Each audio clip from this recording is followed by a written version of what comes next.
Bonjour, que nous réserve le mois de février pour les cryptos? C'est ce que nous allons voir dans l'analyse du jour. Mais avant de commencer, n'oubliez pas de vous abonner, de mettre un petit pouce bleu et de laisser un commentaire. Alors en général, vous savez que le lundi, on fait tout particulièrement l'analyse weekly, chose qui a changé depuis la semaine dernière. L'analyse weekly, on la fait un petit peu chaque jour. Mais comme c'est un peu le début du mois et qu'on n'a pas encore fait d'analyse mensuelle, on va plutôt se concentrer sur le mensuel aujourd'hui. Bien évidemment, on ira faire un petit tour également sur les plus petits time frames, donc du coup sur le daily et le 4 heures. Donc sans perdre de temps, on se dirige vers la cryptomap du mois sur les 100 premiers altcoins, enfin les 100 premières cryptos. Et ce qu'on peut voir bien évidemment, c'est que du vert avec beaucoup de 30, 40, 50, voire 100%, et même quelques altcoins qui ont très bien performé, comme Agix avec 736%, RNDR 349, mais on a aussi DXY avec 144, FXX 139, APT 300, donc vous pouvez voir quand même qu'il y a certains altcoins qui ont très bien performé, qui ont fait plus de 100%, même plus de 300% pour certains. Le CryptoFear, quant à lui, toujours aux alentours entre les 50 et les 60. Alors vous savez que pour acheter un beau dip en général dans les tendances haussières, il faut plus un CryptoFear autour des 40. C'est normal. La correction qu'on est en train de faire en ce moment, c'est probablement une petite correction, une vague 4. Pour avoir un vrai beau dip, il faudra attendre la prochaine correction qui devrait être plus importante parce que ça devrait être une vague 2. Donc après 1, 2, 3, 4, on va avoir une vague 5 et ensuite on aura une vague 2 de la plus grosse vague et c'est là qu'on devrait avoir une correction un peu plus importante et probablement sur les CryptoFear si bien entendu on fait comme à son habitude, aller rechercher la zone des 40. Donc pour l'instant ces zones-là ne nous intéressent pas trop, on ne va pas s'y attarder. On va regarder plutôt le dollar. Le dollar, il a fait exactement ce qu'on attendait de lui, c'est-à-dire un rebond sur ce niveau très important. Le niveau, c'est le bas du rectangle rouge et tout simplement l'ancienne zone de rechargement de short du mouvement précédent. Mais c'est également, si on prend un Fibo du bas jusqu'en haut, c'est le Fibo 0,5, mais également le double top qu'on avait eu également en 2016 et en 2020. Donc niveau très important. On a fait, comme vous pouvez voir, un petit fake out, si je vous le mets en daily. On l'avait vu en direct, on avait vu que ici qu'on avait chuté, je vous avais dit, il y a des chances quand même que ce soit un fake out justement pour sortir tous les stops qui sont ici. Hop, si on réintègre, ce sera bullish et on aura probablement notre rebond. Donc voilà, c'est chose faite. On a le rebond sur la zone qu'on attendait. Maintenant, les objectifs du rebond, si c'est juste un rebond, ce sera les 0,236 en premier, on n'est pas très loin, ils sont au 104, et ensuite les 106, donc les 0,382 de Fibo, de toute la chute. Théoriquement, si c'est un simple rebond, on ne devrait pas dépasser les 106. Bien évidemment, on pourrait toujours aller rechercher les 0,5 ou la zone de rechargement de short. On serait toujours dans le scénario d'un rebond. Vous voyez, si on doit avoir une correction assez longue, on pourrait être dans une grande vague 1, là faire du coup une grande vague 2 et ensuite 3, 4, 5 ou seulement une A, B et C. Quoi qu'il en soit, on pourrait y aller, mais en général, souvent on dépasse même pas les 0,382 quand il y a des fortes chutes. Voilà, donc tant que c'est un rebond, pour le Bitcoin, il n'y a pas d'inquiétude à faire. Bien entendu, si on ne s'arrête pas aux 0,236 et qu'on va chercher les 0,382 ou un peu plus haut, il faudrait s'attendre à ce que le Bitcoin chute encore un peu, ou alors que sur le court terme, comme je vous ai expliqué la dernière fois, il ne se corrèle pas. Le dollar continue à monter, le Bitcoin peut-être il remonte également, il trouve un bas de 4, il remonte, il fait sa petite vague 5, et ensuite, si le dollar continue à monter, et ben là, le Bitcoin va faire une plus longue correction. Ce sera tout simplement sa vague 2, mais on verra ça après dans les vagues. Quoi qu'il en soit, rien d'inquiétant sur le rebond du dollar, c'était prévu, et tant que ça ne dépasse pas certains niveaux, il n'y a pas d'inquiétude à avoir sur le moyen long terme sur le Bitcoin. Le Bitcoin, donc, alors on va commencer par se mettre en weekly.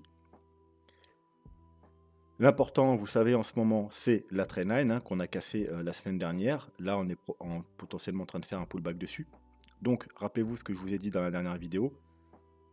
De jouer la trendline en daily, c'est plutôt risqué, pour 3 raisons.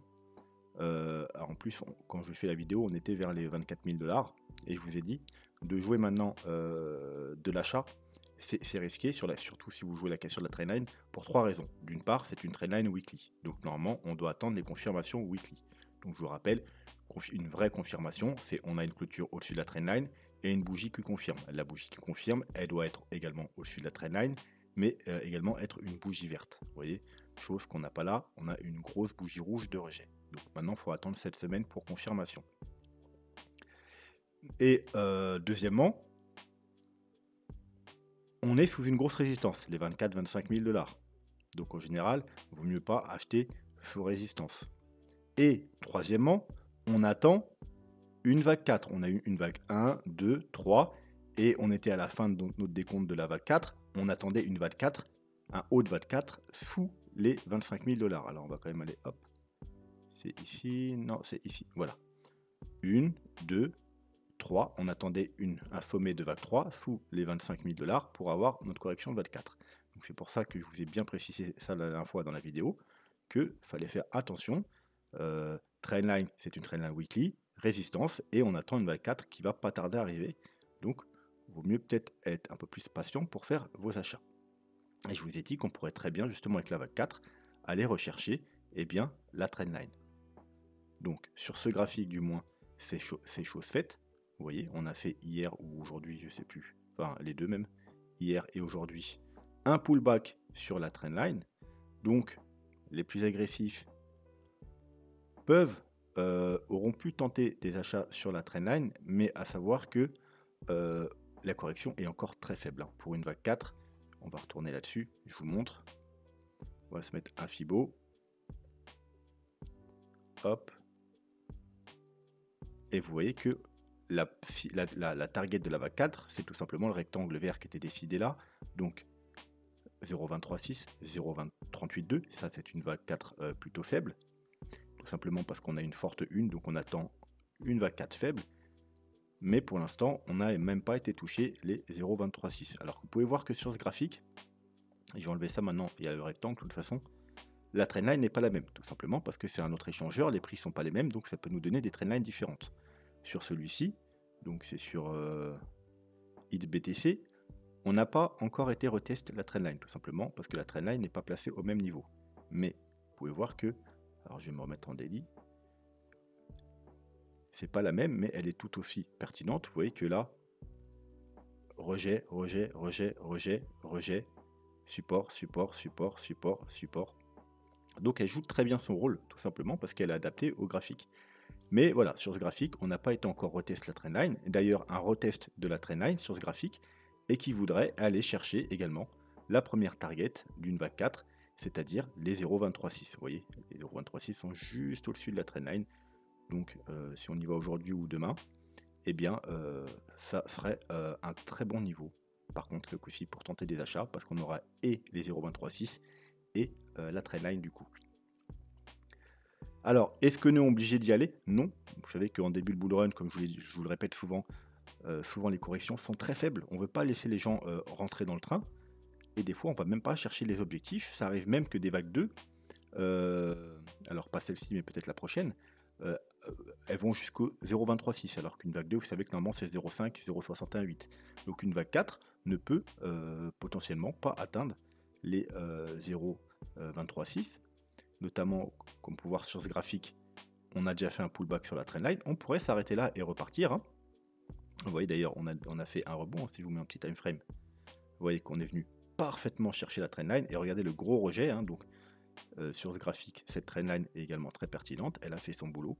On est venu la chercher et directement, on a rebondi fortement. Ensuite, une bougie un peu d'indécision et on repart à la hausse. Et on repart pas n'importe où.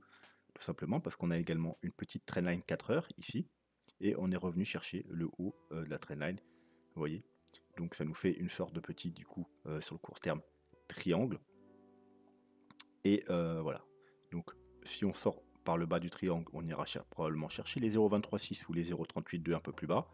Donc d'ailleurs, je vais vous donner les niveaux. Donc déjà, les 0,236 sont à 22 000, grosso modo 400. et les 0,382 sont à 21 200 quelque chose. Tout dépendra de votre échangeur encore une fois. Et si on casse vers le haut, et ben peut-être bien qu'on a trouvé un bottom ici, tout simplement, et qu'on n'ira pas plus bas. Alors aller plus bas, ça servirait aussi à autre chose, c'est prendre la liquidité qui n'a pas encore été prise ici. Vous vous rappelez ici, il y a la liquidité qui traîne, tout simplement parce qu'on a plein de mèches, hein, pour le moment des achats potentiels, tous ces niveaux-là. Ici, quand on a chuté, on n'est pas venu prendre la liquidité. Là, encore une fois, on n'a pris ni la liquidité du plus bas précédent, ni de cela. Donc aller au 23,6, voire même faire une petite mèche en dessous, permettrait également de prendre cette liquidité. Mais peut-être, comme je vous ai dit l'autre jour, qu'on ne viendra pas la prendre tout simplement parce qu'il y a peut-être beaucoup de gens qui attendent justement une correction vers ces niveaux pour acheter et on ne veut peut-être pas les laisser racheter du Bitcoin à 22 300 $ ou un peu plus bas. Quoi qu'il en soit, ça c'est pour le court terme. Au niveau de mes trades, donc le trade long terme, je ne vais pas en reparler parce que pour l'instant, il n'y a rien de nouveau. Le trade court terme, j'avais un short tout simplement qui est toujours en cours. Et j'ai pas pris les profits tout simplement parce que le premier objectif c'est les 0,236. Mon stop est au point d'entrée, donc si on va pas chercher les 0,236, eh bien tant pis pour le short. Et tout à l'heure, ce matin, j'ai repris un petit trade. Alors c'était un trade assez agressif, du coup j'ai pris vraiment une petite position, tout simplement parce que vous savez que moi euh, je vise ça, le bas de la vague 4 pour aller chercher la 5. Donc j'attends les 0,236, 0,382. Mais comme on n'est pas allé les chercher, mais que je me suis dit au cas où, suite au rebond là sur le trendline, je me suis dit peut-être qu'on n'ira pas, je voulais prendre un trade. Donc tout simplement j'ai pris un trade un peu plus agressif. Alors après j'ai fait comme d'habitude, vu que ici je vais pas prendre un trade pile, j'attends une petite structure ou quelque chose. Donc j'ai attendu qu'on monte et puis après j'ai fait comme d'hab, hein, vous savez, hein. Hop, on prend le Fibo, on met ici, on attend la première correction et on rachète les tout simplement 0,618. Voilà, donc j'ai attendu les 0,618. Voilà, j'étais même en 30 minutes. On est venu les toucher une fois, deux fois, et même en 15 minutes. Et j'ai racheté exactement ici, à la clôture de cette bougie, en 15 minutes. Voilà, on est venu la deuxième fois toucher ici. Il y avait une petite divergence sur le RSI. Divergence haussière, je crois même qu'on la voyait en 1 heure, hein. Voilà, vous voyez, on fait des plus bas et là on a fait un plus haut, divergence haussière. Là, double bottom, je me suis mis dans les petits time frames et à la clôture de cette bougie sur un nouveau rebond 61,8, j'ai acheté et genre 3 minutes plus tard, et bim, on a eu cette bougie. Donc mon trade sécurisé, j'ai mis le stop tout simplement au point d'entrée et on n'en parle plus. Et c'est vraiment un petit montant tout simplement parce que c'est un trade risqué parce que c'est pas les niveaux que j'attendais. Voilà. Bien entendu, si on devait aller plus bas, eh bien je prendrais un trade beaucoup plus important sur les niveaux que j'attends, donc les 0,236 et les 0,382. Mais au cas où, eh bien j'ai quand même, je pourrais quand même jouer cette vague 5, même si c'est avec un plus petit montant, c'est toujours mieux que rien. Donc, on va s'enlever un peu le graphique. Cette fameuse vague 4, eh bien, on peut dire qu'on est enfin dedans. Comme on peut le voir sur le daily, il nous l'avait déjà annoncé, mais il y avait encore des petits doutes parce que sur les plus grands time frames, on n'avait pas encore de quelque chose qui se dessinait comme une vague 4. Voilà, donc maintenant le daily, vous voyez bien qu'on l'a toujours, que ce soit sur le RSI ou le MACD, hein. Rappelez-vous, le MACD, il nous a prévenu à l'avance de cette petite correction, il nous a prévenu ici, sur la première chute ici. Donc ici, quand on est monté, on a fait un léger plus haut. Je vous ai dit, il y a des chances que ce soit un fake out, une flat, tout simplement parce que le daily, il est baissier. Il a eu la confirmation baissière, le stock RSI est repassé en dessous de la zone de survente et le MACD a croisé à la baisse. Et bien qu'on ait fait un plus haut, voilà, je vous montre ici, vous voyez, on a fait un plus haut ici, et bien sur le MACD, c'était toujours très baissier, ça nous donne donc une divergence, hein, divergence qu'on pouvait également retrouver bien entendu sur le RSI. Vous voyez, toujours plus bas. Donc malgré qu'on fasse un plus haut ici, on fait toujours des plus bas. Donc ça nous indiquait que la chute allait potentiellement se poursuivre. Donc moi, ce que j'attendais pour vraiment valider qu'on est bien dans une vague 4, c'est tout simplement de la voir également en 2 jours et pouvoir que maintenant, la vague 4, qui n'était pas visible il y a 4-5 jours, tout simplement sur le RSI en 2 jours ou en 3 jours, et bien maintenant, elle est visible également en 2 jours ou en 3 jours. On a bien une vague 1, une vague 2, une vague 3, et là, on est dans une vague 4. D'ailleurs, comme je vous ai dit, potentiellement fini, parce qu'on est venu retester la trendline, mais regardez, sur le 2 jours, on est venu retester la zone de survente. Alors, moi, j'aimerais bien que ça aille un peu plus bas. Pourquoi? Tout simplement parce que vous savez qu'ensuite, la vague 5, elle doit diverger. Donc, elle doit aller moins haut que ce niveau. Et là, ça nous laisserait vraiment pas beaucoup de marge. Ça veut dire qu'on aurait une toute petite vague 5. Donc, moi, j'aimerais bien qu'on casse ce support, qu'on aille un peu plus bas, rechercher 0,236, 0,382, aller un peu plus bas pour ensuite avoir un peu plus de marge. Vous voyez, j'aimerais bien qu'on fasse quelque chose comme ça. Voilà, et ensuite une vague 5, comme ça, peut-être en 2 temps comme ça. Voilà, et avec, allez, légèrement plus bas qu'ici, donc une petite divergence, mais ça nous laisserait quand même plus de marge pour avoir une vague 5 un peu plus importante.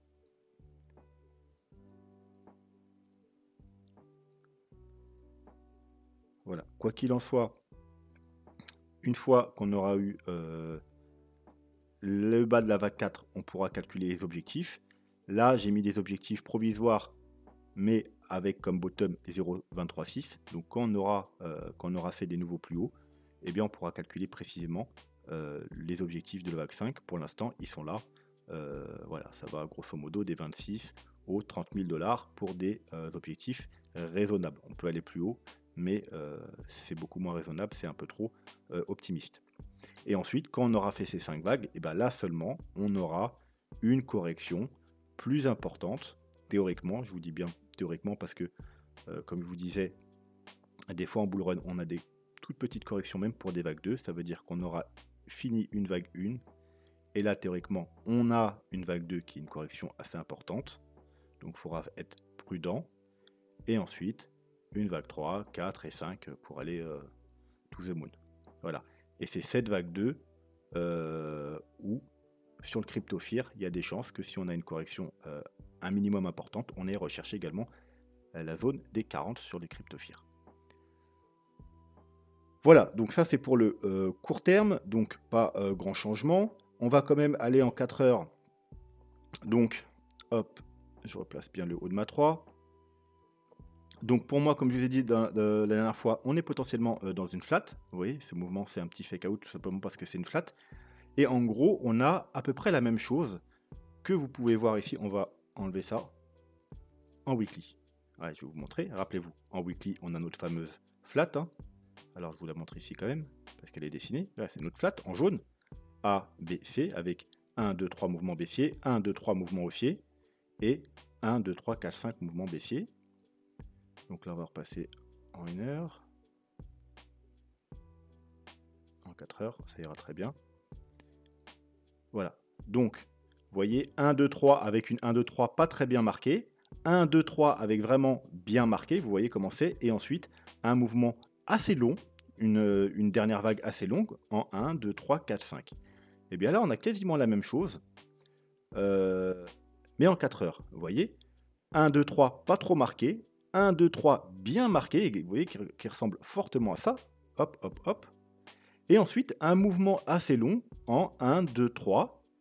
Et voilà pourquoi je vous dis que techniquement, j'attends un plus bas, parce que moi, je pense qu'on a fait 1, 2, 3, et là 4, et attends une vague 5, pour venir casser également ce niveau, hein, comme on avait fait également ici, on est venu casser ce niveau, et potentiellement aller rechercher les 0,236, voire les 0,382, mais je pense que déjà, si on vient chercher les 0,236, ce sera plutôt pas mal, et ça nous donnera une structure identique à ce qu'on a en weekly ici, et ensuite un bottom, et on peut repartir à la hausse, finir cette vague 4.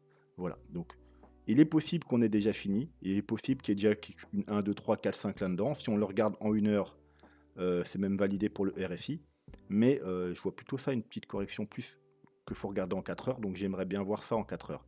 Vous voyez, alors 1, 2, 3, 3, donc c'est ici, plus bas, 4, 5, avec une divergence. Vous voyez, donc on pourrait très bien avoir fini la correction.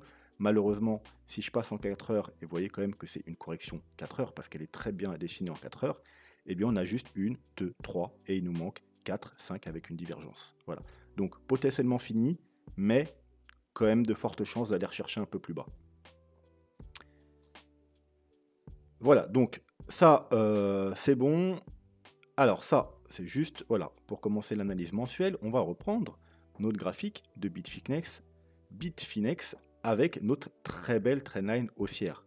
Trendline haussière qui avait été cassée au mois de novembre. Et là, on est tout simplement en train de faire un pullback dessus, essayer de repasser au-dessus. Et vous voyez qu'on a bien clôturé le mois de janvier au-dessus. Et là, malheureusement, c'est la bougie de confirmation. Alors, le mois débute, hein. Si on clôture le mois sous la trendline, eh bien, ce sera plutôt bearish. C'est pas la fin du monde, mais ce sera plutôt bearish. Par contre, si on arrive à clôturer au-dessus, et notamment au-dessus du coup, vous voyez là, elle est au 23 000 quelque chose dollars, au 23 000 dollars, ce sera très bullish. Pourquoi? Parce que vous voyez que là, alors vous savez que en weekly, l'important à clôturer, c'est les 25 000 dollars. C'est un gros niveau très important. On l'a vu que ce soit sur le graphique ou avec plein d'indicateurs. Mais sur le mensuel, vous voyez que là, la double clôture mensuelle se fait aux 23 300 dollars. Ici, on a atteint les 23 000 dollars. Ici, au mois de janvier, on a clôturé également aux 23 000 quelque chose dollars, 23 200 dollars.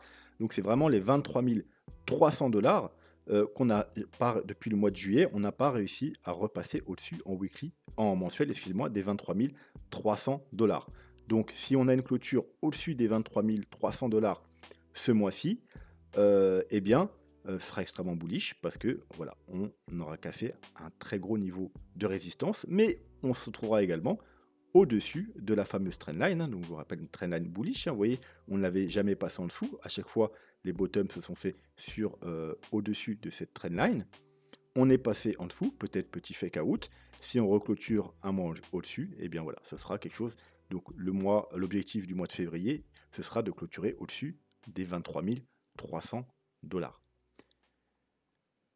Donc ça, c'est pour le graphique avec la trendline. Maintenant, passons au graphique plus long terme. Donc en termes de bougies, eh bien, on a au mois de janvier une immense bougie.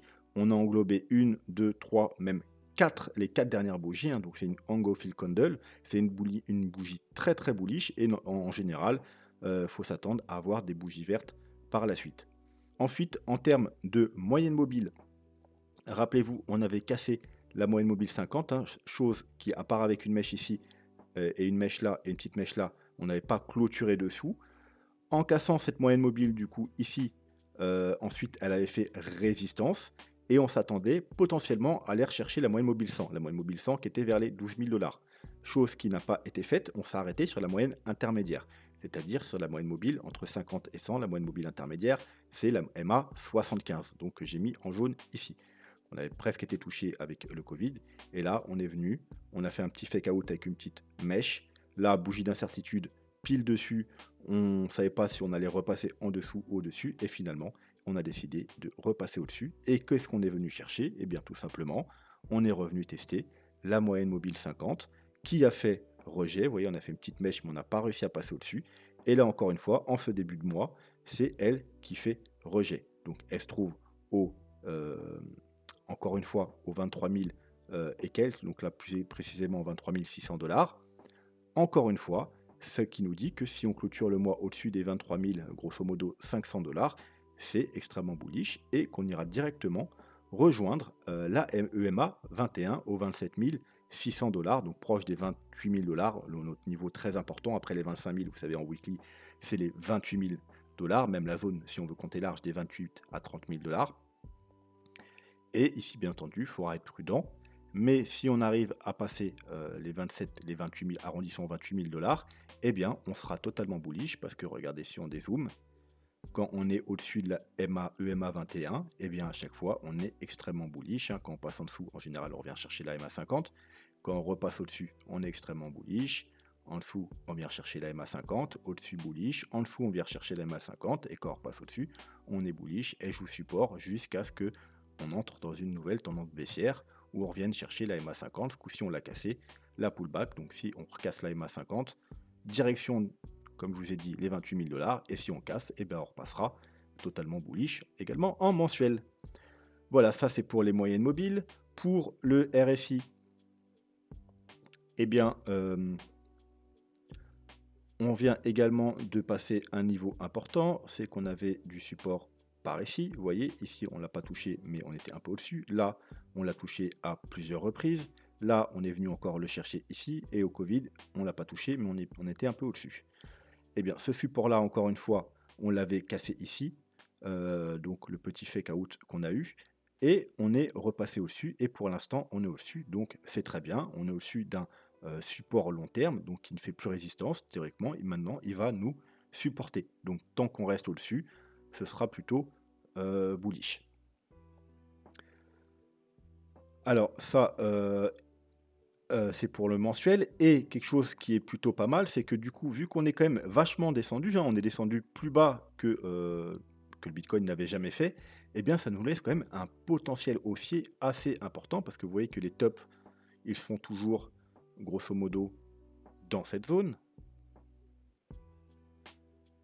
Donc ça nous laisse quand même pas mal de marge pour le prochain bull run. On est encore très très bas, on est vraiment au niveau du bottom et on a tout l'espace pour aller chercher ensuite. Alors il faudra être prudent à partir des 90, peut-être même, vous voyez que ça descend un petit peu à chaque fois, donc peut-être même ce coup-ci, il ne faut pas être trop gourmand, et dès les 85, voilà, dès qu'il est 85, il faudra être extrêmement prudent et peut-être commencer à revendre un petit peu. Donc ça, c'est pour le RSI. Ensuite, on a vu le RSI, les moyennes mobiles, le MACD et le stock RSI. On a un premier signal haussier qu'on a vu déjà il y a quelques semaines ou le mois dernier, je ne sais plus. Le croisement des moyennes mobiles, des lignes du stock RSI. Donc c'est bullish, mais vous savez que la confirmation se fait seulement quand on repasse au-dessus de la zone de survente, hein, comme ici. Voilà, on va même s'enlever le graphique. Voilà, comme ici également. Voilà, confirmation bull run. Ici pareil, confirmation tendance haussière. Et ensuite, on peut s'envoler plus haut. Ici, pareil, on avait vu confirmation baissière ici, confirmation baissière ici, confirmation quand on entre, ultime confirmation quand on entre dans la zone de survente. Et ensuite, on avait vu qu'on allait y rester un certain temps, au moins un an.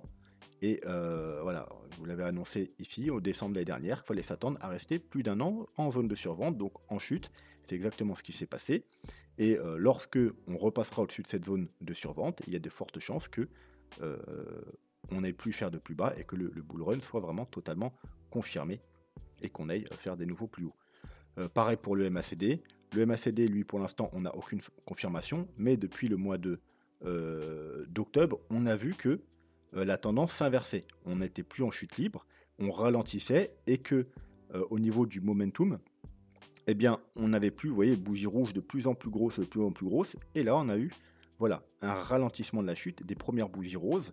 C'est pour ça que quand on a eu ces petites chutes-là, on s'est dit, peut-être que le Bitcoin nous ment, peut-être que c'est juste un petit fake out, parce que déjà au niveau du weekly, on était bullish, on n'est jamais repassé bearish, hein. Vous voyez que en weekly, on était bullish depuis le mois d'août, et à aucun moment on a eu de confirmation baissière, même pendant la chute ici.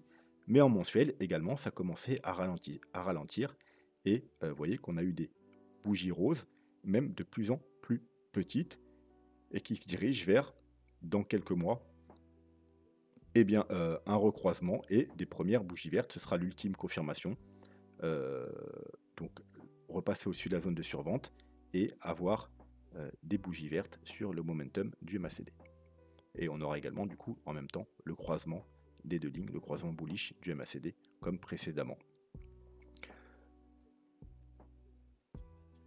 Et pour finir, on va faire un petit tour sur Ichimoku. Donc Ichimoku, qu'est-ce qui se passe? Rappelez-vous, les mois précédents, je vous avais dit, on avait du support ici, donc sur les environ 16 000 $. Mais c'est un petit support, donc il faudrait rebondir très rapidement et pas traîner. Parce que si on rebondit pas rapidement, même si on consolide, eh bien, on va sortir à l'horizontale et on sera en dessous du nuage et on n'aura plus aucun support jusqu'au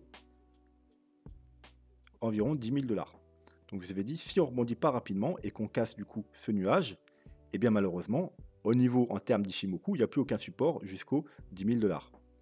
Eh bien, le support a fait son travail. Vous voyez qu'on est venu chercher le nuage et on a eu un gros rebond.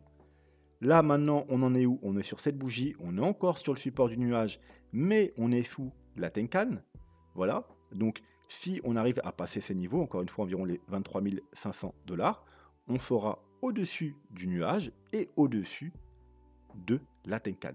Donc, c'est un premier signal haussier. Bien entendu, on ne sera pas totalement bullish parce qu'on sera encore en dessous de la Kijun, mais on aura le champ libre pour aller justement rejoindre cette fameuse Kijun au environ 42 000 $.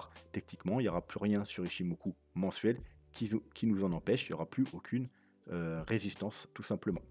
Voilà, on sera au-dessus du nuage, au-dessus de la Tenkan et le champ libre jusqu'aux 42 000 $. Mais il faut bien entendu clôturer le mois au-dessus des 23 000, allez, on va en dire, aux 23 500 $. Si par contre on clôture le mois en dessous des, disons, 22 500 $, malheureusement, on se retrouvera en dessous de la Tenkan, en dessous du nuage, et comme je vous ai dit, il n'y a plus rien jusqu'aux 10 000. Alors ça ne veut pas dire qu'on va aller jusqu'aux 10 000, mais en tout cas, en termes d'Ishimoku, on n'a plus le support. Donc il faudra regarder d'autres indicateurs, les plus petits time frames, pour trouver des supports sur les plus petits time frames. Voilà, donc on va s'arrêter là pour aujourd'hui. Comme je vous ai dit, le weekly, on ne va pas en parler aujourd'hui. On ira voir ça demain. Donc en attendant, moi je vous souhaite une bonne soirée et je vous dis à demain. Tchuss.